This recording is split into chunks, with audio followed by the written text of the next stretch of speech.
उजनी आणि वीर धरणातून सोडलेल्या पाण्यामुळे चंद्रभागा नदीच्या पाणी पातळीमध्ये वाढ झाली आहे। पुंडलिक मंदिरासह छोट्या मोठ्या मंदिरांना पाण्याचा वेढा बसलाय। भीमा नदी पात्रामधील 8 बंधारे हे पाण्याखाली गेलेले आहेत आणि पंढरपुरातील सर्व घाट भाविकांना स्नानाकरता बंद आहेत। रवी लवेकर आमचे प्रतिनिधी अधिक माहिती देतील। रवी,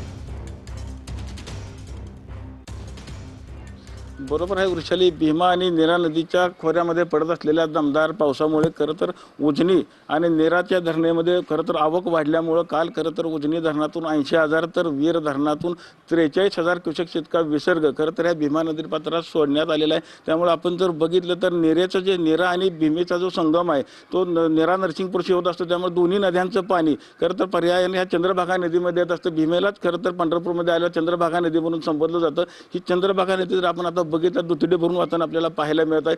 पुंडलिक मंदिरासह जे इतर छोटे मोठे मंदिर ते देखील आता पाण्याखाली गेलेले आहेत। खरं तर अनेक भाविक खरं तर स्नानाकरता पंढरपूरमध्ये विठ्ठल दर्शनाने स्नानाला महत्त्व असल्यामुळे नदीमध्ये येत असतात। मात्र आजपासून जर आपण बघितलं तर सगळ्या घाटावरती खरं तर बॅरिगेड ठोकून खरं तर भाविकांना खरं तर आज नदीपात्रात स्नानाकरता मजाव केलेलं देखील आपल्याला पाहायला मिळतं। त्याचबरोबर ह्याच भीमा नदी पात्रावर जे काही 8 कोल्हापूर पद्धतीची बंदरे आहेत ते देखील पाण्याखाली गेले असल्यामुळे त्या ठिकाणी देखील खरं तर जाण्या येण्यास देखील खरं तर पोलिसांनी मजाव केलेला आहे। नक्कीच धन्यवाद रवी दिलेल्या सविस्तर माहितीसाठी।